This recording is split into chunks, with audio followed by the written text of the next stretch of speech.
नमस्कार, हामी देखापटी विशेषमा छौं। देखापटी विशेषमा यहाँलाई स्वागत छ। आज देखापटी विशेषमा हामी राजनीति भन्दा पनि अलि फरक विषयमा कुराकानी गर्नेछौं। त्यो हो कृषि विषय। कृषि उत्पादनसँग जोडेर नेपाललाई हेर्ने हो भने नेपाललाई हामी सदियौंदेखि नै वर्षौंदेखि कृषि प्रधान देश भन्दै आएका छौं। अहिलेसम्म कृषि प्रधान देश नै हो हाम्रो परिचय। तर उत्पादनको हिसाबले हेर्ने हो भने अर्बौंमा हैन खर्बौंमा हाम्रो खाद्यान्न सामग्री अरु देशबाट आयात हुने गरेको छ। त्यसमा पनि 90% खाद्य सामग्री भारतबाट मात्रै आयात हुने गरेको छ। नेपालको गरिबी किन निरन्तर अगाडि बढिराखेको छ भन्ने एउटा मूल कारण परनिर्भर हुनु हो। त्यसमा पनि खाद्य सामग्रीदेखि लिएर हरेक विषयवस्तुमा हरेक सामग्रीमा हामी परनिर्भर रहेका छौं। मुलुक बिस्तारै आत्मनिर्भर बन्दै जाला। मुलुकभित्र उद्योग धन्दा कलकारखानाहरू खुल्लान् र रोजगारीको सृजना होला। मुलुक आत्मनिर्भर बन्ला भन्ने अपेक्षा गरेको धेरै भयो र राजनीतिक दलहरूको चुनावी घोषणापत्रमा कृषि क्षेत्रमा लगानी गर्ने, किसानहरूलाई सहुलियत दिने, किसानले उत्पादन गरेको वस्तुको बजार व्यवस्था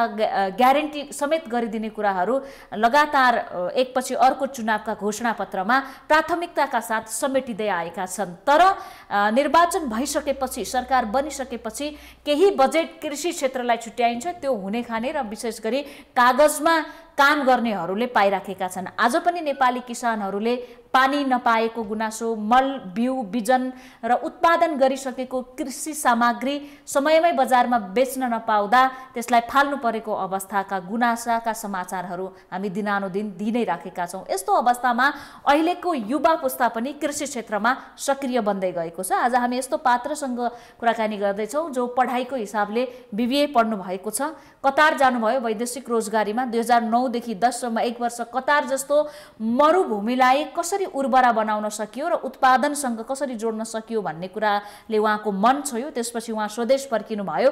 1 वर्षसम्म अध्ययन गरिसकेपछि 2012 देखि तरकारी खेती गरिराख्नु भएको छ। अहिले वार्षिक 30-40 लाखको तरकारी बेच्दै आउनु भएको छ। उहाँको कम्तीमा पनि मासिक 1 लाख रुपैयाँ बचत हुने गरेको छ। उहाँको नाम हो किसानी भाइ। किसानी भाइ बन्नु अघि उहाँको नाम थियो ख्याम नारायण पौडेल। अहिले उहाँले आफ्नो नाम नै किसानी भाइ खेम राख्नु भएको छ। यहाँलाई स्वागत छ किसानी भाइ ज्यू। नमस्ते।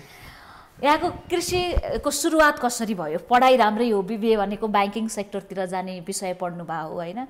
युवा अवस्थामा कृषि भन्ने बित्तिकै हामी त्यति सम्मानजनक तरिकाले हेर्दा पनि हेर्दैनौँ, सम्मानित पेसा हो। तर यहाँले सुरु कसरी गर्नुभयो? म यो स्कुलले लेभल पढ्दै गर्दा बुवाआमासँग पर्वत फलेवासमै बस्दै गर्दा त्यति बेला हाम्रोमा यो बिउ बिजन प्रवर्धन आयोजना लागू भएको थियो, एसएसएसपी भन्ने प्रोजेक्ट। त्यति बेला हामीले गाउँमा 40 दिने मुलाको बिउ, चौमासे सिमी अनि लप्सी गेडे टमाटर, भक्तपुर लोकल काँक्रोको बिउ हामीले उत्पादन गर्थ्यौँ। बिस्तारै त्यसको बजार खस्किँदै गयो। हाइब्रिड बिउले मार्केट लिएपछि त्यसले हामीले उत्पादन गरे पनि बिक्री हुन छोड्यो। त्यसपछि अब मलाई त्यो बेला गर्दै राम्रो गर्दै गइरहेको छु, उत्पादन राम्रो हुन्थ्यो।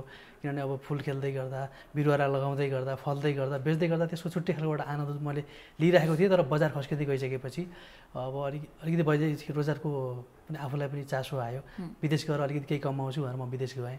र विदेश जाँदाखेरि पनि त्यो बालुवामा मरुभूमिमा चाहिँ हामीले हरेक फ्राइडे जानुपर्ने हुन्थ्यो होइन। त्यो छुट्टी हुन्थ्यो, त्यहाँ शुक्रबार छुट्टी हुन्थ्यो। तरबार गेटको छेउछाउतिर बगैँचामा घुम्दाखेरि त्यो तातो बालुवामा बाहिरबाट मल, माटो, पानी जहाजबाट लिएर आएर विदेशी कामदारले हराभरा बनाएर बगैँचामा त्यो कता आफू गएर त्यो बगैँचामा फुलबारीमा आफूले फोटो खिच्दाखेरि पनि कता मन खिन्न हुन्थ्यो कि अर्काको देशमा यस्तो राम्रो भएर हामी किन गर्व गर्ने? आफ्नो देशमा त उर्वर माटो छ, पर्वतको माटो कहाँ, कतारको मरुभूमिको बालुवा कहाँ, तर हराभरा कतार थियो। एकदमै। किन हामीसँग त एउटा प्रविधि र सिप नभएर मात्र हामी पछि परेका हौँ। वास्तवमा कृषि प्रधान देश भनेको त हाम्रो त उर्वर भएरै कृषि प्रधान देश भनेको जस्तो लाग्थ्यो।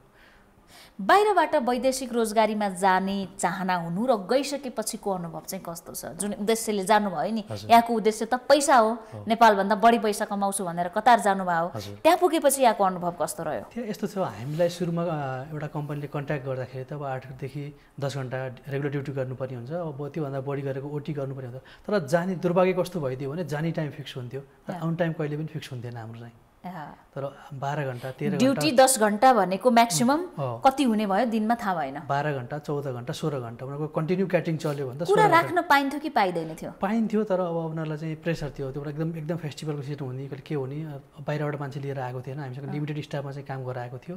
क्याटरिङ हो, जति बेला नि बुक भइरहेको थियो हुन्थ्यो प्रायः। त्यति बेला हामी भने पनि त्यति राहत पाइएन, काम लाग्दैन थियो, सुन्दैन थियो। त्यो कति पैसा कमाउनु हुन्थ्यो त त्यति काम 14 घन्टा काम गरेर? त्यति बेला त्यही हो 40-50 हजार म्याक्सिमम हुँदाखेरि 50 हजार हुन्थ्यो, नत्र 35-40 हजारै हुन्थ्यो महिनाको। अहिले कति कमाइराख्नु भएको छ?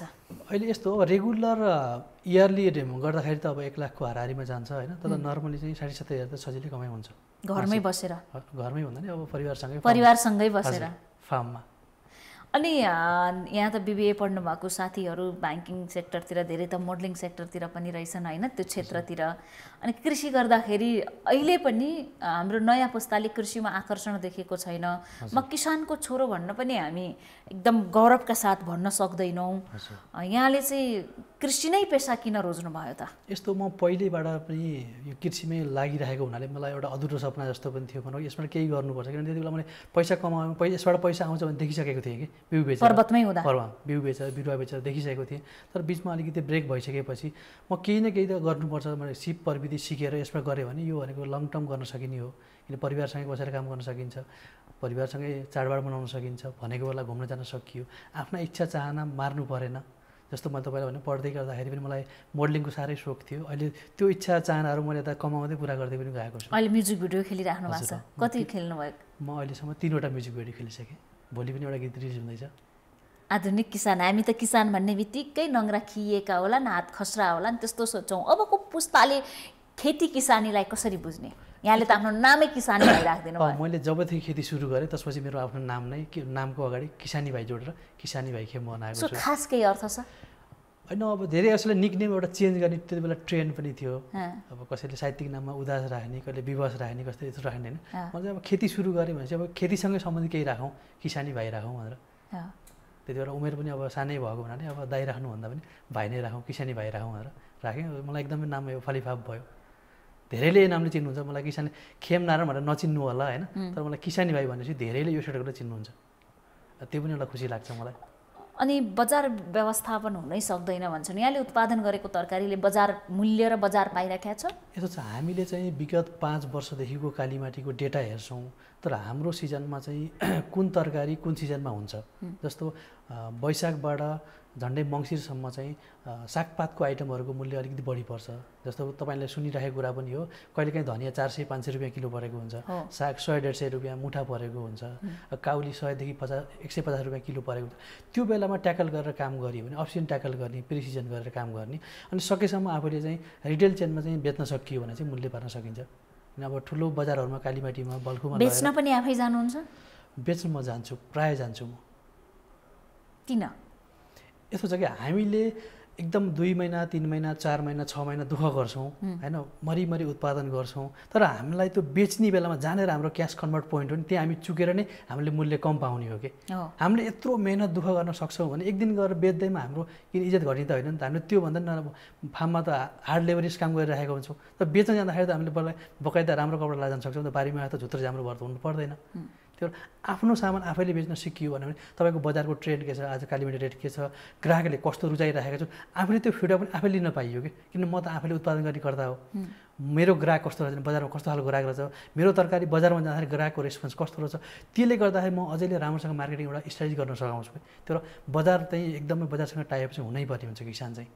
बिचौलियाको हातमा छ भनेर भन्छन्। नेपालको एउटा मुख्य समस्या उत्पादन गर्ने किसानले कम मूल्य पाउने, उपभोक्ताले धेरै तिर्नुपर्ने, अनि विषादी पनि धेरै हुने, बिचको त्यो किनेर बेच्नेले धेरै पैसा खाने, बिचौलियाको हातमा बजार गयो, त्यसकारणले किसानले पनि मूल्य पाएन, उपभोक्ताले पनि सस्तो पाएन भन्ने कुरा छ। एउटा कस्तो छ भने हाम्रो भनेको एकदम भौगोलिक धरातलको हिसाबले पनि अब सबै ठाउँबाट गाडीको पहुँच छैन, सबै किसानको आफ्नो गाडी पनि छैन।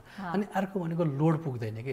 सपोज तपाईँलाई एउटा गाडी बोलेरो गाडी लिएर जानुभयो भने 2000 देखि 2500 किलो लोडलाई कि एउटै आइटम हुनु पऱ्यो, तपाईँलाई कि मिक्स त बन्दा काउली गोलभेडा काँक्रो धनियाँ सबै मिलाएर लोड पुऱ्याएर पठाउनु पऱ्यो। एउटा किसानसँगले त्यो एउटा गाडी भरेर पठाउने उसँग त सामान पनि हुँदैन।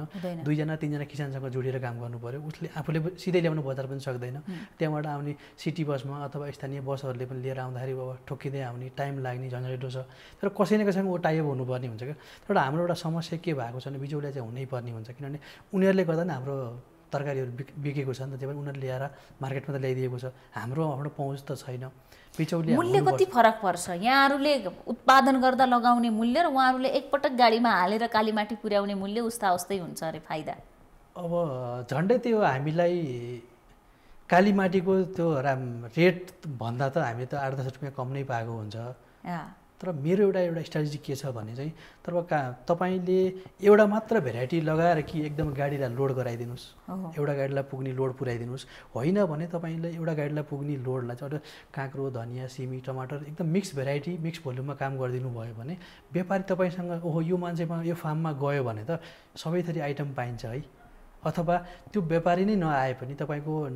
नेराघेरामा छिमेकमा टोल छिमेकमा पनि सानो पसलहरू हुन्छ नि उहाँहरूलाई 10 किलो टमाटर चाहिएला 20 किलो काँक्रो चाहिएला 5 किलो भन्दा चाहिएला 1 किलो धनियाँ चाहिएला त्यसरी मिक्स भेराइटी हामीले नजिकैको छिमेकमा जसरी हामीले पहिला उत्पादन पनि बेचिराख्नु भएको छ हजुर त्यसरी गरेको छ आवश्यकता अनुसार अनि खुद्रा रूपमा पनि बेचिराख्नु अब एउटा आम बुझाइ अहिले पनि के छ भने हामी पैसा हुनेहरूले अलिकति पैसा हुनेहरूले फुटपाथमा भन्दा तरकारी डोकोमा भन्दा हामी मलमै गएर किन्न रुचाउँछौँ नेपालीको बानी के हुन्छ भने त्यहाँ हुने बित्तिकै राम्रो होला केलाएको होला शुद्ध होला अर्गानिक होला भनेर बुझ्छन् तर आउने त यहाँहरूकै बाटो होला नि फुटपाथमा पनि मलमा पनि ट्रेन कस्तो बन्यो भने प्राय अब सुखिन खालको कस्टमरहरू चाहिँ अब गाडीमा जानुहुन्छ अथवा बाइकमा जानुहुन्छ त्यो बाटोमा सबै ठाउँमा पार्किङ गर्ने सब पनि हुँदैन हैन अब मलमा जानुभयो भने तपाईले तरकारी मात्र लिन जानुहुन्न नि त त्यहाँ गइसकेपछि बच्चाको सपिङ होला किड्सको सपिङ होला उनीहरूलाई घुम्ने खालको ट्रेन बन्ला त्यहाँ फुडहरू बनेको हुन्छ क्याफेहरू बनेको हुन्छ सबै खालको सामान पाउँछ एकै ठाउँमा भन्ने हिसाबले उहाँ जानुहुन्छ सुविधाको हिसाबले जानुहुन्छ तर वास्तवमा त उहाँले ताजा तरकारी लिनको लागि भने फुटपाथमै त्यो डोकामा जस्तो घरबाटै आफूले लगाएको फर्सीको मुन्टा चुटेर परालले बाँधेर सफा गरेर बाटोमा डोकोमा 2 मुठा 4 मुठा राखेर बस्नुहुन्छ त्यो पैसा लिएर बेलुका आफूलाई चाहिने घरको लागि चाहिँ खाद्यान्नहरू किनेर लिएर जानुहुन्छ नि वास्तवमा ताजा त्यहाँ पाउँछ कि हैन तर त्यो बुझाइ चाहिँ कस्तो छ भने मलमा गयो किसानको भलाइ पनि जोडिया छ यहाँसँग एकदमै अब कस्तो हुन्छ भने मलमा गएर फिक्स प्राइस लेखेको हुन्छ त्यहाँ जानुहुन्छ किन्नुहुन्छ उहाँ बार्गेनिङ गर्नुहुन्न अब यहाँ बाटोमा राखेकोलाई यो घरबाट सित्तैमा फला लिएर आए जस्तो गरेर 20 रुपियाँ भनेपछि ल 15 रुपियाँमा दिनु 2 मुठा लिएर जान्छु 30 रुपियाँमा दिनु भन्ने खालको एउटा बार्गेनिङ डिल गर्नुहुन्छ कि त्यहाँ उहाँहरू चाहिँ हिम्मत गर्नुहुन्छ कि तर मलमा गएर उहाँहरू केही पनि भन्नु फिक्स प्राइस भनेपछि पे गर्नुहुन्छ आउनुहुन्छ कार्डहरू स्वाइप गर्नुहुन्छ त्यहाँ तपाईँले 20 रुपियाँ तिर्नुपर्ने भएको तपाईँसँग पकेटमा खुल्ला 15 रुपियाँ छ भने ल 15 मात्र दिनुहोस् मसँग यति रहेछ खुल्ला भन्न भ्याउनुहुन्छ कि गर्नुपर्ने के हो त यस्तो कि अब किसानको मर्म उहाँलाई पनि थाहा छैन कि कसरी यो उत्पादन गरेको कति मेहनत पसिना गरेर यहाँसम्म आएको हो भनेर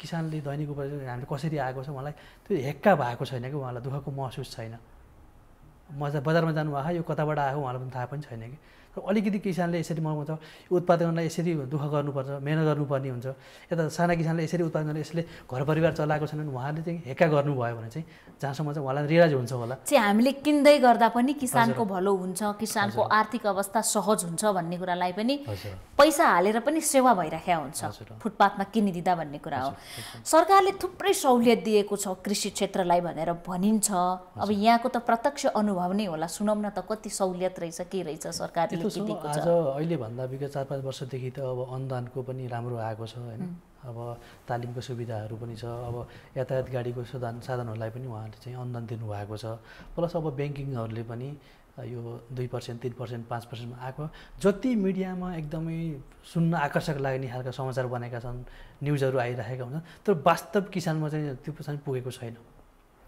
त्यस्तोमा हामी किसान भनेको बिहानदेखि बेलुकासम्म बारीमा हुनु बिजी भन्छौँ होइन हामीलाई अब सधैँ त्यो फुर्सद पनि हुँदैन कति बेला के खुलेको पनि थाहा पनि हुँदैन तर जो एकदम फुर्सदिलो किसान हुनुहुन्छ उहाँलाई चाहिँ अब न्युज हेर्न पनि भ्याउनु भएको छ कार्यक्रममा जानु पनि भ्याउनु भएको छ राजनीति पहुँच पनि जानु भ्याउनु भएको छ ब्याङ्कमा धाउनु भएको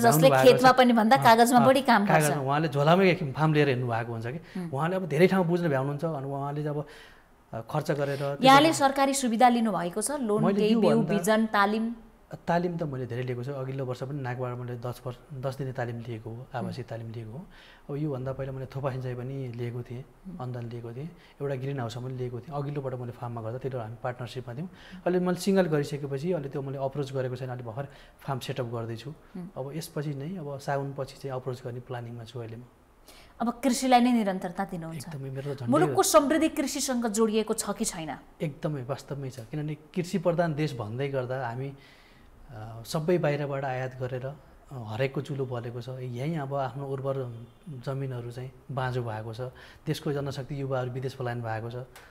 त्यही भएर यहाँ हामीले राम्रोसँग प्लानिङ गरेर एकदम क्लस्टर डिभाइड गरेर कुन ठाउँमा के हुन्छ, जस्तो अब नेपाल आफैमा एउटा ग्रिन हाउस जस्तो माइक्रो क्लाइमेट भएको ठाउँ हो होइन। कुनै ठाउँमा चाहिँ अलिकति खर्च बढी गरेर गर्नुपर्छ, कुनै खर्चै नगरे पनि हुनेवाला छ। तर इन्टायर सिजनमा तपाईँको हिमाल, मध्य पहाड अनि तराईसम्म हामीले काम गर्दाखेरि वर्षैभरि उत्पादन गर्न सक्छौँ होइन। तर देशको माटो सुहाउँदो, हावापानी सुहाउँदो, प्रविधिसँग गरेर काम गरियो भने त्यसले गर्दा प्रतिफल राम्रो लिन सकिन्छ, उत्पादन राम्रो लिन सकिन्छ। त्यसै कारण केही कुरा बुझेर सिकेर केही गर्न सक्छु भनेर प्लान गरेर काम गर्ने हो भने चाहिँ यसबाट चाहिँ धेरै राम्रो छ।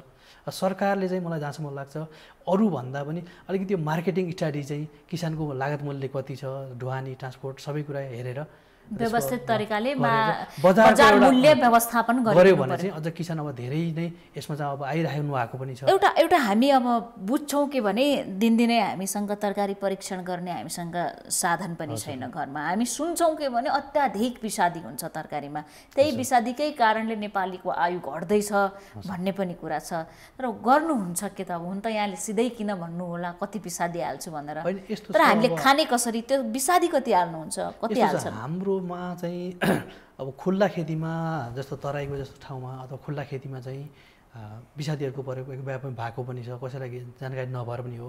बजारमा पाउने विषादी भनेको पहिला रातो लेभलको आउँथ्यो होइन, त्यो एकदमै कडा विषादी मानिन्थ्यो, त्यसको वेटिङ पिरियड 7 दिन 10 दिन 15 दिन गर्नुपर्ने हुन्थ्यो। त्यसपछि अब सरकारले ब्यान गर्यो त्यसलाई, अहिले पहेँलो आएको छ, त्यसपछि निलो आएको छ, त्योभन्दा नि सेफ चाहिँ हरियो आएको छ। अब हामीले चाहिँ अहिले टनल बनाएको छ, मेरो खुल्लामा केही पनि खेती छैन होइन, सबै टनल बन्द टनलमा छ, ग्रिन हाउसमा छ। त्यसको बाहिरबाट हामीले वरिपरि जाली लगाएका छौँ, इन्सेक्ट नेट, किरा छेक्ने जाली।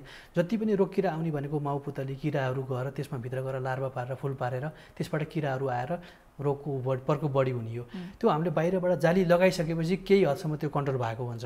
तर हामीले निम बेसको विषादीहरू छर्छौँ, झोलमलहरू आफूले बनाउँछौँ। मेरो नजिकै एउटा गाई फार्म छ, त्यहाँबाट मैले गाईको गहुँत सङ्कलन गरेको छु, अनि तितेपाती, असुरु, अकबरे अनि अर्गानिक मल बनाएर मैले एउटा झोलमल बनाएको छु। पहिला त्यो स्प्रे गर्छौँ, त्यसले पनि कन्ट्रोल भएन भने चाहिँ सेफ विषादी चाहिँ यस्तो ब्लू लेभलको अथवा ग्रिन लेभलको। त्यसो भए घरमा लिएर कसरी खाने तालिममा त यहाँले भन्नु सुन्नुहुन्छ होला होइन, यति बताइदिनुहोस् कि राम्रोसँग क्लियर हुने गरी हामीले घरमा तरकारीको प्रयोग कसरी गर्ने विषादीबाट बस्नका लागि। तपाईँले राम्रोसँग गर्दाखेरि चाहिँ अब भेनेगरमा डुबाएर पनि खान सक्नुहुन्छ, अथवा सामान्य नुन पानीले पखाल्नु भयो भने त्यसको बाहिरपट्टि भएको कुनै जब फङ्गसहरू केही फङ्गल विषादीहरूको छरेको रहेछ भने त्यसले क्लिन गर्न सक्नुहुन्छ होइन। तर नुन पानीले अथवा तपाईँको भेनेगरले सफा गर्दाखेरि पनि त्यो केही हदसम्म चाहिँ सेफ नै भइन्छ। हामी चाहिँ त्यो तत्कालै लिएर आएर रहने काँचो खानुभन्दा तपाईँले पखालेर फ्रिजमा राखेर गर्नु भने त्यसले चाहिँ केही हदसम्म चाहिँ कन्ट्रोल गर्न सकिन्छ। तर बजारमा त भेजिटेबल क्लिनिङ भन्ने पनि पाउँछ होइन, त्यो अब सबै ठाउँमा सहज पनि नहोला, पहुँच पनि नहोला, वास गर्ने हजुर भेजिटेबल पाउँछ। त्योभन्दा हामीसँग भएको चाहिँ नुनले अनि भेनेगरले पनि सफा गर्नुभयो भने चाहिँ त्यो केही हदसम्म विषादीको अवशेषहरू चाहिँ त्यसले चाहिँ क्लियर गर्छ। अहिले यहाँको फार्म हाउसमा के फल्छ, के को तरकारी खेती? अहिले त मेरो पुरा फार्म सेटअप गरेर अहिले बिरुवा तयार भएको छ। मेरो कोरियन काँक्रो सानो खालको मिनी कुकम्बर छ, त्यसपछि येल्लो क्याप्सिकम, पहेँलो खालको भेडे खुर्सानी, रातो भेडे खुर्सानी, हरियो भेडे खुर्सानी छ, अनि रातो बन्दा रेड क्याबेज छ, अनि विभिन्न टाइपको सलाद पत्ताहरू जुन होटलहरूमा चल्ने खालको सागपातहरू बढी छ, स्यालेरी, पार्सली। अनि अहिलेको सिजनमा चाहिँ अलिकति लहरे बालीहरू, घेरौँला, करेला, काँक्रो, लौकाहरू पनि लगाएको छु। अनि टमाटर पनि 2-3वटा भेराइटी छ। एउटा काँचै खान मिल्ने चेरी टोमेटो पनि अहिले मैले ट्राई गरेको छु। अनि सलाद टमाटर, रेगुलर चल्ने करी आइटमको सब टमाटरहरू पनि छ। अहिले मैले अहिले 25-30वटा चाहिँ भेराइटी ट्राई गर्न लगाइरहेको छु। मेरो एङ्कर लोड भनेको 10वटाभन्दा बढी नै हुन्छ। कहाँ खपत हुन्छ यो तरकारी? मैले गत वर्ष त सेल्सबेरीसँग पनि बेचे हो, यसपालि चाहिँ अब मुना कृषिसँग पनि जोडिन खोजिरहेको छु म।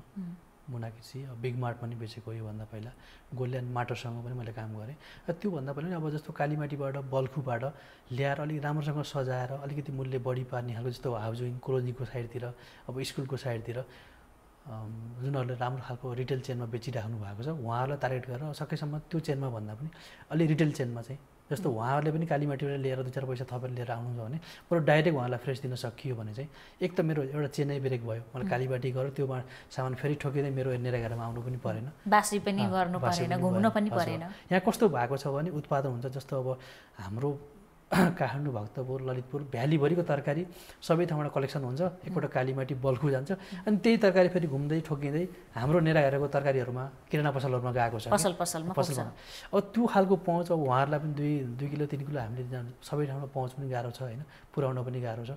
अब त्यहाँ अलिकति राम्रो भोल्युम बेच्नेहरूलाई एटलिस्ट 100 किलो 200 किलो बेच्नेहरूलाई चाहिँ हामीले नजिकै टार्गेट गर्न सकियो भने चाहिँ एक त ताजा पनि भयो, आफूलाई अपरेटिङ त्यति टाढा पनि ल्याउनु पनि परेन, अनि यता ठुलो व्यापारीहरूसँग भन्दा सानो व्यवसायमा काम गर्दाखेरि क्यास पनि सहज हुन्छ, बाँकी फस्ने चाहिँ डर हुँदैन। आजको दिनमा पनि हजारौँको सङ्ख्यामा दैनिक वैदेशिक रोजगारीमा जानेहरू एयरपोर्टमा छन्। कोभिडको कारणले एयरपोर्ट बन्द भयो, वैदेशिक रोजगारी घुम्यो भनेर हाम्रो अर्थतन्त्र के हुन्छ, अब नेपाली युवाको भविष्य के हुन्छ भनेर चिन्ता गर्नु परेको छ। यसको प्रमुख कारण भने हाम्रो भविष्य विदेशमै जोडिएको छ त्यहाँको रोजगारीमा भन्ने हो। तपाईँ चाहिँ के भन्न चाहनुहुन्छ त? यहाँको त दुवै अनुभव छ, नेपाल र विदेशको। एउटा यस्तो भयो कि अब हाम्रो एउटा घर परिवार समाज पनि कस्तो भयो भने भनौँ एउटा राम अथवा श्याम सँगै पढेको, एउटै क्लासमेट, एउटै ब्याच, आफ्नै भाइ भतिजो चाहिँ एकजना चाहिँ राम चाहिँ मानौँ कतार दुबई कुनै गल्फ कन्ट्रीमा अथवा जापानतिर गएर पढेको छ भने उसलाई हेर्ने समाजको दृष्टिकोण र यहीँ नेपालमै केही सङ्घर्ष गरेर केही गर्छु भन्नेको सङ्घर्ष आकाश जमिनको फरक भइदियो कि उसले पनि राम अथवा श्यामले बाहिर गएर एबिसी चाहिँ उसले जे काम गर्छ जस्तो गल्फ कन्ट्रीमा गएर 20,000 30,000 कमाउला, उसले उहाँको दुःख पनि यहाँ उसले सेयर गर्दैन कि।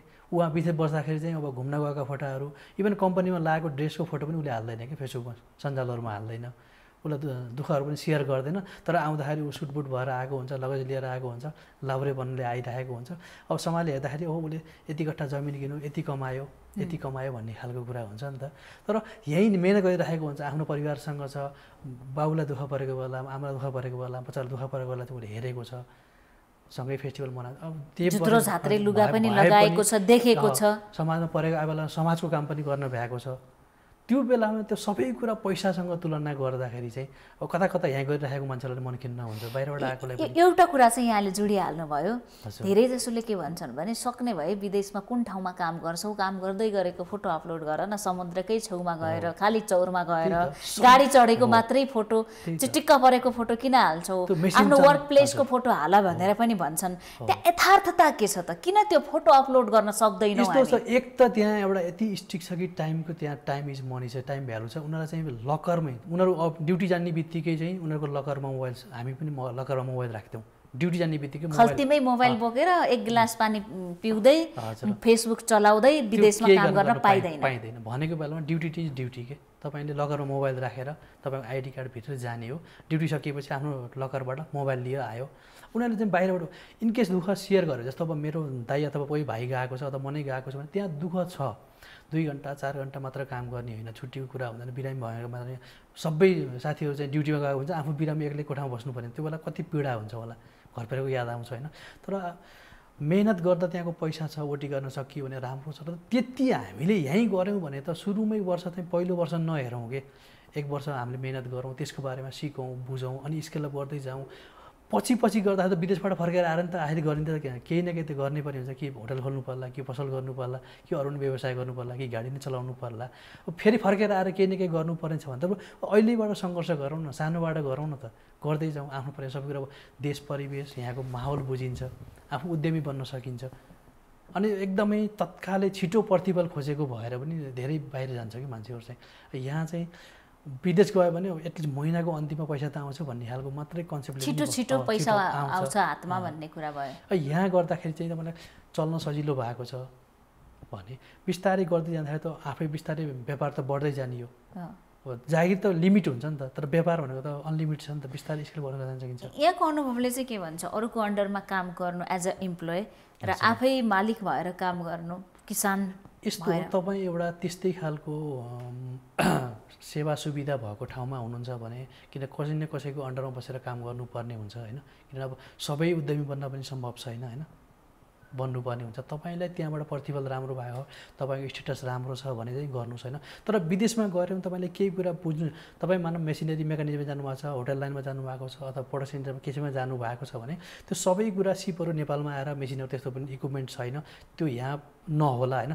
तर एटलिस्ट तपाईँले त्यहाँको त टाइमको भ्यालु त तपाईँलाई थाहा छ नि त, तपाईँलाई कतिको मेहनतमा कतिको अन्डरमा काम हुन्छ, कति तपाईँले अनुशासित भएर काम गर्नुपर्ने, त्यही तपाईँले इम्प्लिमेन्ट आएर नेपालमा लागू गरेर कसैको अन्डरमा काम गर्नु अथवा केही व्यापार गर्नु भने चाहिँ यहाँ धेरै कुरा गर्न सकिन्छ क्या। बाहिर गएर जे पनि काम गर्न सक्ने, यहाँ चाहिँ सानोतिनो कुराहरू पनि काम गर्न नसक्ने, हिचकिचाउने, लाज मान्ने, घिन मान्ने, मेरो समाजले के भन्ला, दाइले के भन्ला, मसँग सँगै बढेको साथीले के भन्ला भने धेरै कुरा अरूले के भन्ला भनेर सोच्ने भने चाहिँ काम गर्न मन पनि लाग्दैन, जाँगर पनि आउँदैन होइन।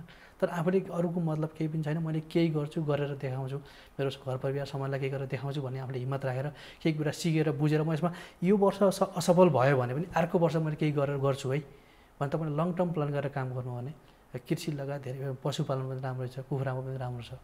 यहाँलाई पनि किसान भएकै कारणले हेप्ने कुरा छ त? अब सुरुमा त मलाई कस्तो हुन्थ्यो भने अब विदेशबाट सँगै पढेको साथीहरू, अब मसँग सँगै काम गरेको साथीहरू चाहिँ विदेशमा अझै पनि हुनुहुन्छ होइन। ल अब उपाय केही पनि लागेन, यत्रो बिबिए पढ्यो, विदेश आयो, घुम्यो गयो, फेरि बाबुबाजेको पेसा सम्हालेर बसिस्, कुटु कोदाले खेलाउनु पऱ्यो भन्थ्यो। अहिले मैले बिस्तारै काम गर्दै जाँदा अब नामले पनि चिन्ने एउटा आधार भन्यो, राम्रै गरिदिने कहियो। ल है म पनि विदेशमा गएर केही पनि भएन, अब नेपालमा आउँदैछु, मलाई पनि केही बाटो देखाइदिनु पऱ्यो भन्नुहुन्छ, त्यो बेला मलाई एकदम खुसी लाग्छ, केही गर्न सक्ने भयो। अब तपाईँलाई पछ्याउन खोजेका छन्। हजुर, ल मलाई पनि केही गर्नु पऱ्यो। मैले आफ्ना इष्टमित्र, छरछिमेक, बुवा आमा, आजको दिनमा पनि हाम्रो बुवा आमाले के चाहनुहुन्छ भने आफू कुटो कोदालोले खनिराख्नु भएको छ, तर सन्तानलाई पढाउनुहुन्छ ताकि उसले कुटो कोदालो बोक्न नपरोस् भनेर। कुनै पनि आमा बुवाको ड्रिम छैन कि आफ्नो छोराछोरी कृषि काम गरून् भनेर। दुःख छ त्यहाँ भन्ने बुझाइ छ नि त हाम्रो अभिभावकको पनि। यहाँको अभिभावकको अनुभव, भनाइ, उद्देश्य चाहिँ के थियो, कस्तो भइरहेछ अहिले? यस्तो पढ्दाखेरि त अब कलेज लेभलमा त म पनि अब ब्याचलर गर्दाखेरि अब जागिर नै खाए हुन्थ्यो, अब ब्याङ्किङ सेक्टरतिर गयो हुन्थ्यो, अरू फाइनेन्सतिर काम गरे हुन्थ्यो, मार्केटिङ लाइनमा पनि काम गरे हुन्थ्यो भन्ने सोच्नुहुन्थ्यो होइन। अब बुवाले पनि त आफूले पनि त कृषि गर्नुभएको, त्यो बेला चाहिँ हामीले बिउ उत्पादन गरेर बिरुवा बेचेर हामीले उत्पादन गरेर बुवा पनि अब कृषिप्रेमी पनि हुनुहुन्छ, उत्पादन गर्नुभएको। बिस्तारै गर्दै जाँदाखेरि चाहिँ हामीले एउटा बुझाउन एउटा सकेको छैन कि अब यसबाट पनि समाधान। तपाईँ अहिले हेर्दाखेरि चाहिँ धान लगाउनुहुन्थ्यो, मकै लगाउनुहुन्थ्यो, एउटै टाइपको क्रप प्याटर्न गर्नुहुन्थ्यो, त्यसबाट इन्कम एकदम लिमिट हुन्थ्यो, गुजारामुखी हुन्थ्यो, दुःख बढी हुन्थ्यो भने अहिले त नयाँ प्रविधि आएको छ नि। पहिला राति 2 बजीसम्म 3 बजीसम्म पालो गुरेर पानी लाउनु पर्ने हुन्थ्यो, अहिले थोपा सिँचाइ आएको छ। बर्सातमा एकदम झार आउँथ्यो, गोड्नुपर्ने हुन्थ्यो, अहिले मल्चिङ प्लास्टिक आएको छ। पहिला खन्नुपर्ने हुन्थ्यो, अहिले ट्र्याक्टरले जोत्न सहिलो भएको छ। धेरै कुरा प्रविधिले गर्दाखेरि एकदम काम छरितो पनि भएको छ, उत्पादन पनि राम्रो भएको छ, प्रतिफल राम्रो आएको छ। नयाँ नयाँ एउटा खेती गर्ने प्र्याक्टिस आइरहेको छ विदेशको जस्तो। पहिला भनेको अब कि काउली बन्दा लगाउने भन्दा अहिले टमाटर लगाउने, काँक्रो लगाउने, हरेक सिजनमा एकदमै ताजा ताजा खान पाइन्छ नि। त्यो भनेको सिजन मात्र खान पाइन्थ्यो। तपाईँले हामीले साउन भदौ लासी मात्र काँक्रा खान पाइन्थ्यो भने अहिले इभन चैतमा पनि पाउँछ, फागुनमा पनि काँक्रा खान पाउँछ नि त। चैतमा मकै खान पाइरहेको छौँ, मकै खान पाइरहेको, हरियो पोलेको मकै। त्यो एक टाइपको मात्र सिरियल प्याटर्न थियो। त्यसले गर्दाखेरि उहाँले पनि देख्नु भएको थिएन कि बुझ्नु भएको थिएन। अहिले हामीले बुझेको पनि छ, मिडियाले पनि हेर्न सकिन्छ, बुझ्न सकिन्छ। त्यो र पहिलाको भन्दा धेरै नै अहिले फरक भएको छ। तर अहिले धेरै कृषि पढ्नु भएको छ कि अपर्च्युनिटी छ भनेर कृषि पढेको भाइ बहिनीहरू हुनुहुन्छ, उहाँहरूले पनि अब फेरि कृषि पढ्यो, एमएससी गर्यो, बिएससी गर्यो, अब स्कलरसिप गर्यो, टोफेल गर्यो, बाहिर गयो। उहाँहरूले यहाँ त केही देख्नुहुन्न कि। तर हामी जस्तो कृषि नपढेको नन एग्री सेक्टरको मान्छेले आएर त कृषिमा केही गरेर केही गर्न सकिएको छ भने उहाँहरूले पढेकोले गर्दा धेरै गर्न सक्नुहुन्छ होला नि त। अहिले त एग्रिकल्चर नै पढ्नेको सङ्ख्या ठुलो छ, किसानसँग सम्बन्धित नै विषय हो।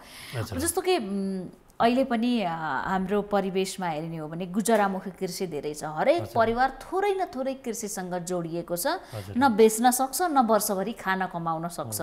यस्तो अवस्थाको कृषिले मुलुकलाई कति फाइदा छ? सामूहिक कृषिको पनि कुरा उठिराखेको छ।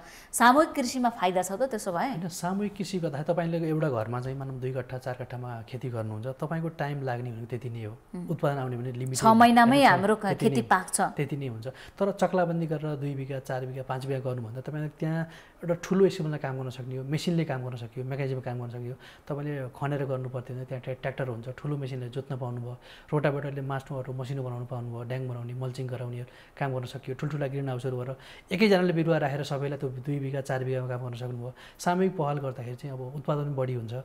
अब बाटो नगएको ठाउँमा बाटो लान सकियो। ठुलो स्केल भइसकेपछि ठुला व्यापारीहरू, घरानीहरू पनि तपाईँको फार्मसम्म तपाईँको उत्पादन लिन आउने सक्ने एउटा वातावरण बन्न सक्छ। त्यो र स्केल अप गरेर ठुलो स्केल लाजमा गर्दाखेरि चाहिँ अब राम्रै छ। किन त्यसरी गर्नु चाहिँ अहिले बुझेकाहरूले अर्ग्यानिक तरकारीको निकै आकर्षण देखाइराखेका पनि छन्। विषादी मुक्त खाना खानुलाई अहिले समाजमा आफ्नो प्रतिष्ठासँग जोडेर हेर्न थालिसके होइन। यहाँका चाहिँ अफर गर्नेहरू कति आउँछन् कि त्यो डिमान्ड गर्नेहरू? पहिला कस्तो थियो भने अब हामीले गाउँठाउँको तरकारीहरू कोसेलीहरू गाउँबाट सहर आउँथ्यो भने अहिले त गाउँमा उत्पादन केही पनि छैन। बुढा भएको बाबाआमालाई चाहिँ बजारबाट कोसेली बजारबाट तरकारी लिएर गाउँमा जानुपर्छ। त्यो एउटा भयो। तपाईँलाई एउटा टेस्ट कस्तो जाने हामीले अब बजारमा मिक्स जस्तो कोदाको पिठोहरू केही बजारमा किन्न पाइयो भने चाहिँ त्यसमा केही मिश्रित हुन्छ। अब गाउँबाट लिएर आएको केही पनि टेस्ट बढी हुन्छ नि त। उहाँले अर्ग्यानिक टेस्ट ठाउँ जाँदाखेरि गाडीमा घुम्न जाँदा कतै टुर जाँदाखेरि कतै पिकनिक जाँदाखेरि त्यो टेस्ट लिइसकेपछि त्यो खालको उहाँले खोज्नु भयो कि यो खालको कहाँ पाउँछ अनि बजारमा डिमान्ड आउन लागिसकेपछि अनि जस्तो बेच्नेहरूले चाहिँ पनि अब बिस्तारै अर्ग्यानिक आउटलेटहरू चलिरहेको छ।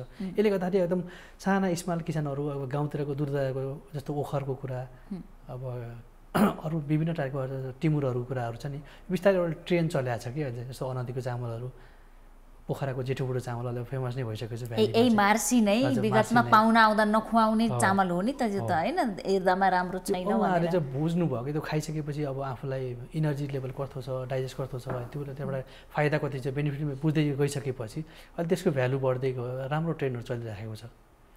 थोपा सिँचाइ भनेको के हो यो चाहिँ अरूले सुविधा लिन खोज्यो भने कसरी लिने होइन सकिन्छ। साना किसानहरूले तपाईँले अब 1 रोपनी 2 रोपनी अथवा टनेलमा एउटा खेती गर्दै हुनुहुन्छ भने त्यहाँ तपाईँले दैनिक जगले अथवा बाल्टीबाट पानी हाल्नुहुन्छ अथवा तपाईँको नजिकको धाराको स्रोतबाट पाइपले पानी हाल्नुहुन्छ भने तपाईँले माटोमा राखेको एकदम सूक्ष्म खाद्य तत्त्व अथवा मुख्य खाद्य तत्त्वहरू त्यो पानीले बगाएर जमिनको तल्लो लेभलमा जाने अनि जराहरू त्यो पानी हाल्दैखेरि जरा माटो पखालिने अन्त धेरै चिसो भइसकेपछि अब त्यहाँ झारहरू बढी आउँछ। झार बढी भएपछि किराहरू बढी आउँथ्यो होइन त्यसले गर्दा तपाईँको टाइम पनि बचत हुने भएको मलखात पनि झारले बढी खाने उत्पादन नहुने हुन्थ्यो भने अहिले चाहिँ तपाईँको बोटमा तपाईँको बिरुवालाई कतिसम्म पानी चाहिने हो थोपा थोपा गएर बोटमा लगाउनु भयो भने वरिपरि सबैतिर भिजाउनु पनि परेन। थोरै पानीले धेरै खेती गर्न सकियो बिरुवालाई आवश्यक मात्र पानी दिन सकियो। त्यसले गर्दाखेरि अब प्रविधि मैत्री पनि छ होइन किसान मैत्री पनि छ यो प्रविधि धेरै राम्रो पनि छ। यो सरकारले अनुदानमा पनि दिइरहेको छ अहिले। प्रोसेस कति झन्झटिलो छ धेरै जस्तो ब्याङ्किङ लोन प्रोसेसमा गयो भने झन्झटिलो कागजहरू बनाउँदा बिचैमा छोड्नुपर्ने अवस्था आउँछ भन्छन् यस्तो हो? वास्तवमा त्यो छ। अब यस्तो त बुझेर तपाईँले गर्नुभयो तपाईँलाई एउटा कस्तो छ भने तपाईँले मानव 20 लाखको तपाईँले लगानी गर्दै हुनुहुन्छ भने तपाईँले के संरचनामा चाहिँ अब तपाईँको फिक्स एसेट भन्छ नि केमा लगानी गर्दै हुनुहुन्छ तपाईँले कति रोपनीमा चाहिँ कति भाडा तिर्नुभयो कति संरचना बनाउनु छ तपाईँको ज्यामी ज्यालाहरू कति राख्नु भएको छ तपाईँको बिउ मल विषयलाई कति खर्च गर्नुभएको छ तपाईँको उत्पादन कहिलेबाट सुरु हुन्छ अन्दाजी बजारमा कहिलेबाट जान्छ तपाईँले बजार मूल्य मिनिमम कति पाक्नुहुन्छ कति त्यहाँबाट चाहिँ तपाईँ नाफा निकाल्नुहुन्छ भन्ने कुरा तपाईँले एकदमै ब्रेकडाउन गरेर फाइल मिलाएर लिएर जानुभयो भने केही हदसम्म त्यो फर्मेटमा हुन्छ सहज हुन्छ। होइन भने अब त्यो ऱ्यान्डम लिएर गएर त अब दुःख पाउने कुरा छ। धेरै जसो बुझा किसानले पहिला बुझ्नु पर्यो एकदमै म के गर्दैछु मेरो उद्देश्य के हो मलाई कति आवश्यकता हो कति खर्च हुन्छ भन्ने कुरा बुझेर ब्याङ्कमा लोन लिन जाउँ भन्ने हो।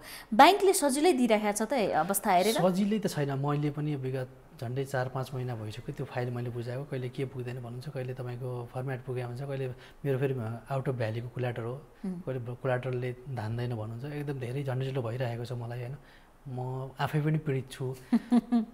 तर एकदम प्रक्रिया बुझेर जानियो भने केही हदसम्म चाहिँ नबुझी जानुभन्दा चाहिँ केही हदसम्म चाहिँ सजिलो छ। पहिलाभन्दा सहज भएको छ साथीहरूले पाउनु भएको पनि छ होइन मैले पाएन भनेर गुनासो होइन कि तर झन्झटिलो चाहिँ छ तर एकदम प्रक्रिया पुऱ्याएर गइयो भने छिटो हुन्छ।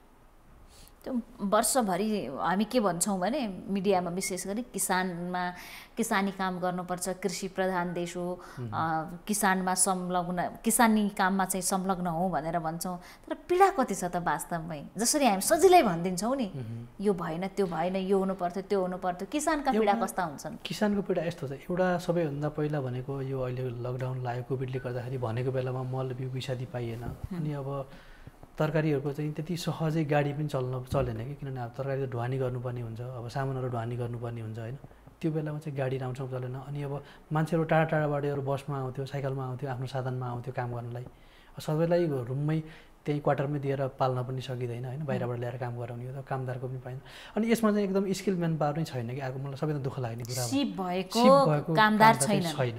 त्यसले गर्दाखेरि अब बाहिरको मान्छेहरूलाई लेबरलाई लिएर काम गराउँदाखेरि अब भर्खर पढेको भाइहरू 2 महिना 4 महिना 6 महिना इन्टर्न गर्न आउनुहुन्छ ओजेटी गर्न आउनुहुन्छ त्यो बेलामा चाहिँ केही हदसम्म सपोर्ट हुन्छ त्यसपछि फेरि अब उहाँ गइसकेपछि टेक्निकल्ली बुझेको मान्छे हुँदैन कि अब बिरुवालाई चाहिँ अब ढाडकुनी समस्या आएको छ अब हामीले नर्मली बोलिरहेको भाषामा ड्याम्पिङ अप भन्छौँ अब यो बिरुवा यस्तो हुँदैछ है उसले केही हदसम्म चाहिँ बिरुवाको भाषा बुझ्यो रिस्क म्यानेज केही गर्न सक्ने खालको बुझ्यो भने चाहिँ काम गर्ने सहज हुन्छ।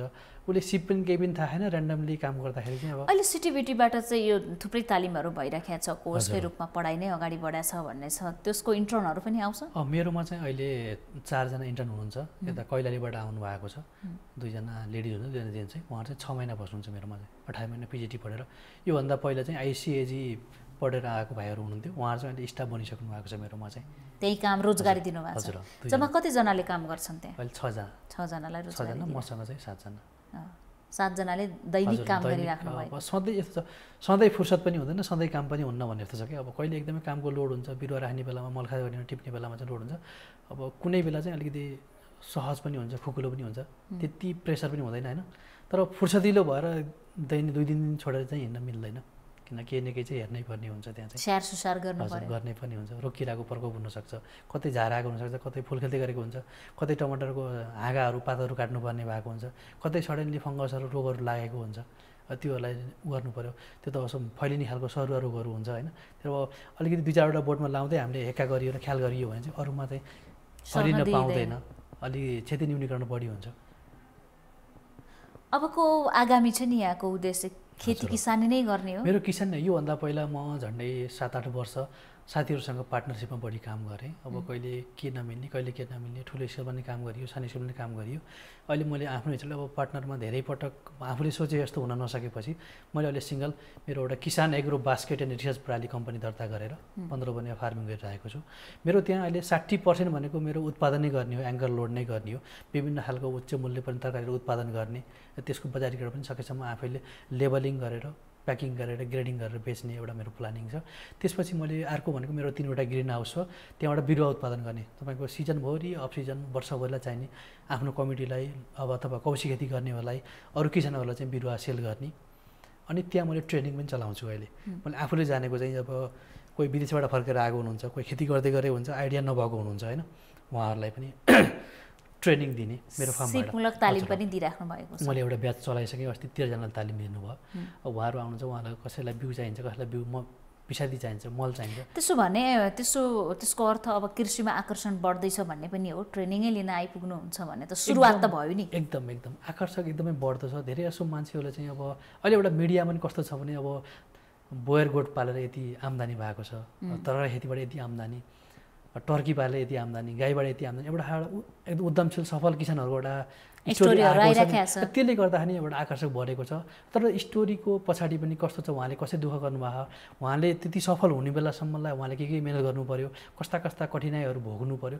धेरै कुरा विदेशबाट आएको हुनुहुन्छ साथीहरू चाहिँ अब उहाँसँग पैसा हुन्छ, ओहो नेपालमा गएर खेती गर्ने हो भने पैसा हुँदो रहेछ भने लगानी गर्नुभन्दा तपाईँले कुन ठाउँमा खेती गर्दै हुनुहुन्छ, कति लगानी गर्दै हुनुहुन्छ, तपाईँले कस्तो खालको खेती गर्ने हो, कुन सिजनमा गर्ने हो, तपाईँको उत्पादन गरेपछिको बजार के हो, तपाईँले आफूले गर्न भ्याउनुहुन्न पक्कै, अब कस्तो खालको कामदार राख्ने हो, तपाईँले सबै कुरा बुझेर त्यसमा रिस्क के छ सबै कुरा बुझेर सुरु गर्नुभयो भने बरु 2 रोपनीमा गर्नुहोस्, अनि त्यसपछि 5 रोपनी 10 रोपनीमा जानुहोस्।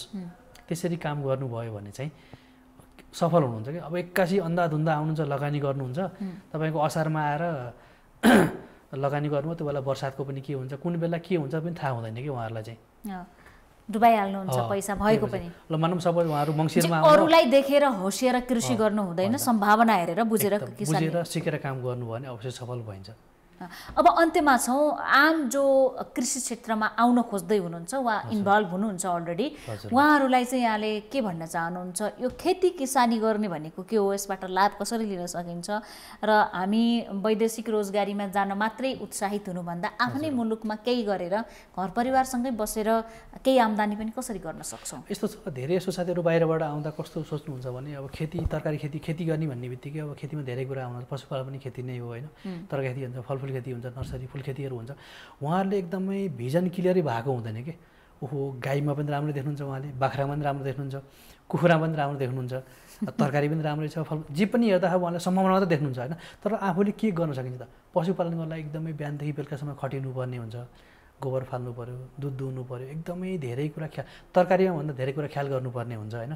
तपाईँले कतिको मिहिनेत गर्न सक्नुहुन्छ, तपाईँले के गर्न सक्नुहुन्छ, अनि तपाईँलाई आफूलाई पनि एउटा हुन्छ नि त, तरकारी खेती गर्न यो मात्र गर्छु भन्ने खालको एकदम भिजन क्लियर भएर आउनु भने। कति साथीहरू मेरो अस्तिमा ट्रेनिङ गर्न आउनुभयो, मेरोमा तरकारी खेती गरेको तालिम गर्नुभयो, पछि उहाँले गएर कुखुरा पाल्नु भएछ कि, तरकारीको तालिम गरेर कुखुरा पालन सुरु गर्नुभएछ। उहाँलाई एउटा भिजनै क्लियर छैन कि, एउटा के गर्ने भनेर आफूले एउटा भिजन क्लियर गरेर आउनुभयो भने ल है म तरकारी खेती गर्ने हो भने चाहिँ म ल है उहाँले तरकारी खेती गर्नुहुन्छ भने हामीले उहाँलाई गाइड गर्न सक्छौँ कि कति क्षेत्रफलमा तरकारी खेती गर्नुहुन्छ, कुन ठाउँमा गर्दै हुनुहुन्छ, कति लगानी गर्दै हुनुहुन्छ, कति टनै गराउनुहुन्छ, कहिलेबाट सुरु गर्दै हुन्छ हामीले उहाँलाई जिरो लेभलबाट गाइड गर्दै जान्छौँ। मल खाँदै यसरी राख्नुहोस्, रोकिरा यस्तो लाग्न सक्छ, यो भेराइटी लगाउनुहोस्, यसको यति दिनमा बिरुवा तयार हुन्छ, यति दिनमा तपाईँले सारिसक्नुपर्ने हुन्छ, यसरी थाका दिनुपर्ने हुन्छ, यसरी तपाईँले मलखाद विषादीहरू दिनुपर्ने हुन्छ, अनि उत्पादन यति दिनबाट सुरु हुन्छ, अन्दाजी बजार मूल्य यस्तो हुन्छ, तपाईँको नजिकको बजार यस्तो, हामीले त्यो लेभलमा उहाँलाई गाइड गर्न सक्छौँ कि उहाँको अन्धाधुन्दा भएर आउनु भएको हुन्छ के गर्ने।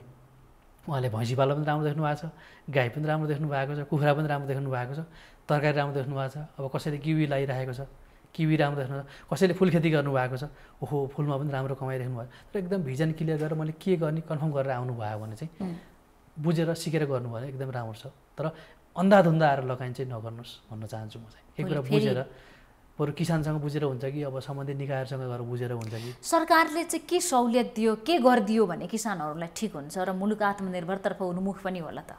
यस्तो छ, अब पहिला एक त हामी कृषि प्रधान देश भन्दै गर्दा ऱ्यान्डम डेटा हामी चाहिँ केही पनि छैन कि, अन्धाधुन्दा गत सालको डाटा पनि त्यही मर भएको छ। तपाईँको भ्यालीमा कति तरकारी कहाँबाट आएको हुन्छ, कति खपत भएको छ, सर्वेक्षण नगरिकन हामी डाटा निकालिरहेका डाटा केही पनि छैन। त्यो त गत वर्ष अनुदान दिनुभयो, कहाँ गयो, त्यसबाट प्रतिफल के भयो, अनुगमन छैन कि।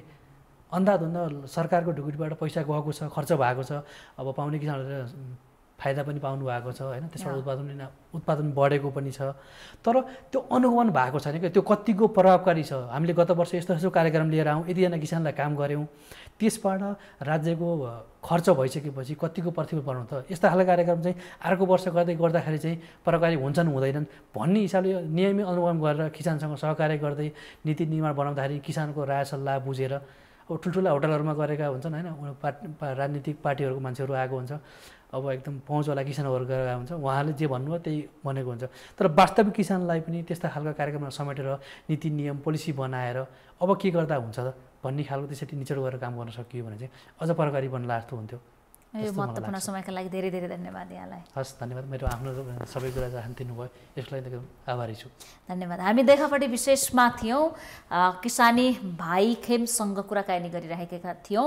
उहाँ अहिले कृषि क्षेत्रमा तरकारी खेती गरिराख्नु भएको छ र विगतमा वैदेशिक रोजगारीको सिलसिलामा कतार समेत जानुभएको थियो। कतारको मरुभूमिलाई तरकारी फलफुल खेती गरेर हराभरा भएको देखेर उहाँले यस्तो नेपालमै गर्न सक्छु भनेर स्वदेश फर्किसक्नु भएपछि तरकारी खेती सुरु गर्नुभएको यो आम युवाका लागि एउटा प्रेरणादायी खेती किसानी काम पनि हो।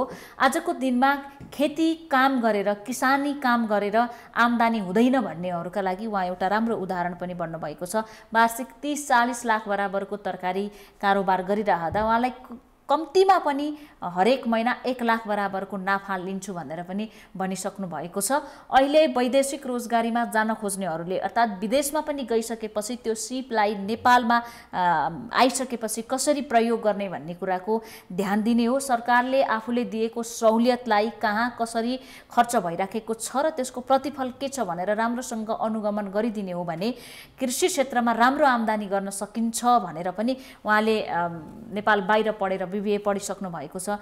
पढिसकेपछि पनि उहाँले आफ्नो जागिर जबतर्फ नगएर आफ्नै खेती व्यवसाय गर्छु भनेर लागिराख्नु भएको छ। त्यसकारणले पनि आज हामीले उहाँसँग देखापरेको विशेषमा खेती किसानी गरेर फाइदा कसरी लिन सकिन्छ, मुलुकलाई आत्मनिर्भर बनाउनका लागि कसरी सहयोग गर्न सकिन्छ भन्ने विषयमा केन्द्रित रहेर देखापरेको विशेषमा कुराकानी गऱ्यौँ।